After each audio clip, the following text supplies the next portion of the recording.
ఇవాళ విశాఖలో కేంద్ర మంత్రులు కుమారస్వామి, భూపతిరాజు వర్మ పర్యటించనున్నారు. తొలుత స్టీల్ ప్లాంట్ ను సందర్శిస్తారు. అనంతరం అక్కడ అధికారులతో విశాఖ ఉక్కు పరిశ్రమ స్థితిగతులు, ఇతర అంశాలపై సమీక్షిస్తారు.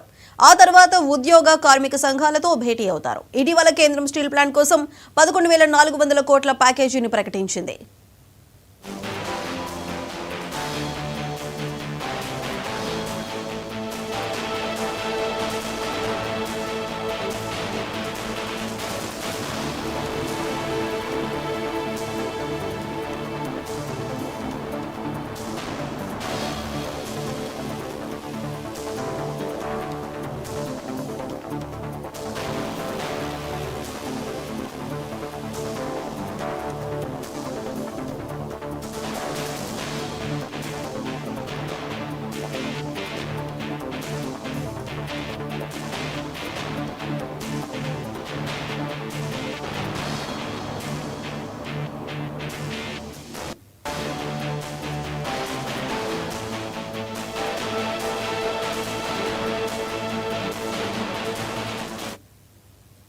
ఇవాళ విశాఖలో కేంద్ర మంత్రులు కుమారస్వామి, భూపతిరాజు వర్మ పర్యటించనున్నారు. తొలుత స్టీల్ ప్లాంట్ ను సందర్శిస్తారు.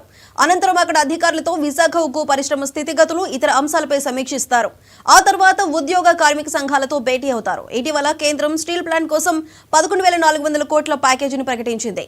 అయితే వీరి పర్యటనకు సంబంధించి మరింత సమాచారం మా రీజనల్ కోఆర్డినేటర్ కిరణ్ అందిస్తారు. కిరణ్, చెప్పండి.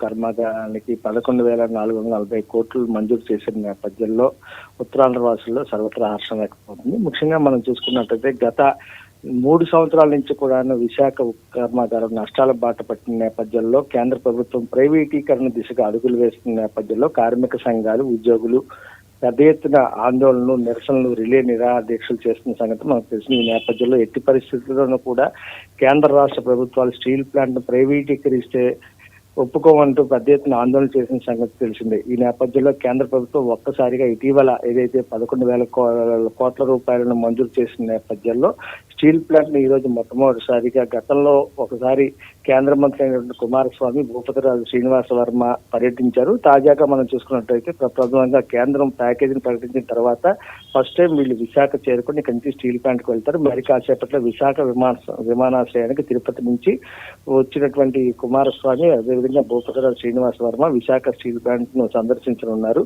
ఉదయం 10:30 ఆ ప్రాంతంలో విశాఖ ఎయిర్పోర్ట్ నుంచి భారీ ర్యాలీ నిర్వహించి స్టీల్ ప్లాంట్ కు చేరుకుంటారు. అక్కడ ఉన్నటువంటి అధికారులతోనూ, అదేవిధంగా స్టీల్ ప్లాంట్ ఏదైతే కార్మిక సంఘాలు ఉన్నాయో వాళ్ళందరితోనూ కూడా చర్చించి మొత్తం స్టీల్ ప్లాంట్ అంతా కూడాను పూర్తి స్థాయిలో పరిశీలించి మొత్తం ఉన్నటువంటి 3 బ్లాస్ట్ ఫర్నెస్ లో ప్రస్తుతానికి 3వ బ్లాస్ట్ ఫర్నెస్ అయితే పూర్తిగా మూతపడిన పరిస్థితి, మిగతా 2 బ్లాస్ట్ ఫర్నెస్ లో ప్రెసెంట్ రన్ అవుతున్న పరిస్థితి నేపథ్యంలో ప్రస్తుతం కేంద్రం ప్రకటించిన ప్యాకేజ్ ఏ రకంగా యూజ్ చేయాలి, అదేవిధంగా 3 నెలల నుంచి కూడా ఉద్యోగులు ఎవరికి కూడా జీతాలు చెల్లించలేని పరిస్థితుల్లో కేంద్రం ప్రకటించిన ప్యాకేజ్ ఏ రకంగా వినియోగించుకోవాలి, ప్రధానంగా ముడి సరుకు ఏదైతే ఉందో ఉక్కు తయారీకి కావాల్సినటువంటి రా మెటీరియల్ కావాల్సినటువంటి అంశాల మీద అన్నిటి కూడా అధికారులతో చర్చించే అవకాశాలు అయితే స్పష్టంగా కనిపిస్తున్నాయి. మరోవైపు ఇక్కడ కార్మిక సంఘాలు కానీ, ఉద్యోగులు కానీ ఒకే ఒక అసంతృప్తి ఉన్నారు. కేంద్రం ప్యాకేజీ ప్రకటించినప్పటికీ కూడాను సొంత గనులు లేకపోవడంలో కొంత ఇబ్బందులు అయితే ఎదురవుతాయని చెప్పి శైలిలో విలీనం చేసి ఎటువంటి ఇబ్బంది ఉండదు, స్టీల్ ప్లాంట్కి ఏదైతే పూర్వవైపు చేకూరే అవకాశాలు ఉంటాయని చెప్పి వాళ్ళు స్పష్టంగా చెప్తున్న పరిస్థితి.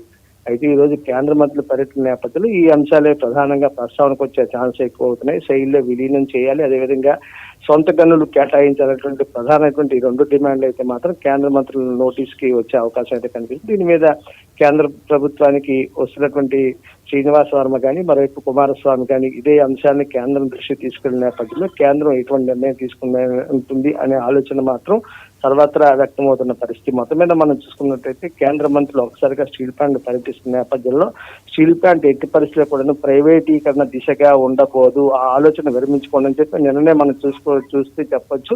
ఏదైతే భూపతిరాజు శ్రీనివాస స్పష్టం చేశారో ఎట్టి పరిస్థితుల్లో కూడా కేంద్ర ప్రభుత్వం స్టీల్ ప్లాంట్ ప్రైవేటీకరణకు ఆమోదించడం లేదు, చాలా సుముఖంగా ఉంది, స్టీల్ ప్లాంట్ తిరిగి పూర్వవైభవం తీసుకొచ్చే దిశగానే ముందుకు వెళ్తుందని చెప్పి అయితే కేంద్ర ప్రభుత్వం మాత్రం ఒక ఆంక్ష ఏదైతే ఒక డిమాండ్ అయితే స్పష్టంగా చెప్తున్నది ఇటు కార్మిక సంఘాలకు కానీ ఉద్యోగులకు కానీ 2030 నాటికి మాత్రం పూర్తి స్థాయిలో స్టీల్ ప్లాంట్ కు పూర్వవైపును తీసుకొచ్చే దిశగా అడుగులు వేయాలని చెప్పి భారీ స్థాయిలో ప్రస్తుతం ఏదైతే 1.5 మెట్రిక్ టన్నుల సామర్థ్యంతో ఉత్పత్తిని సాధిస్తున్న స్టీల్ ప్లాంట్ రాబోయే రోజుల్లో 2030 నాటికి కనీసం 300 మిలియన్ టన్నుల ఉత్పత్తిని సాధించాలని చెప్పి వాళ్ళు ఒక ప్రతిపాదన అయితే కార్మిక వర్గాల్లోనూ ఇటు ఉద్యోగుల్లోనూ కూడా ప్రస్తావించే అవకాశం అయితే స్పష్టంగా కనిపిస్తున్నాయి సాయి సుధా.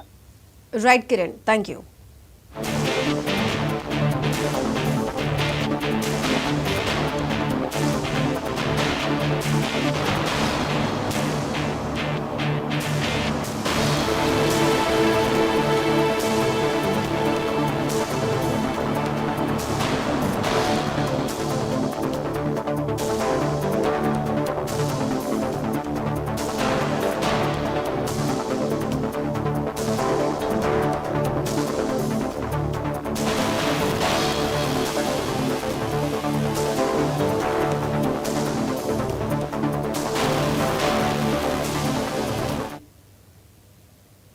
కాంగ్రెస్ అధికారంలోకి వచ్చి 420 రోజులు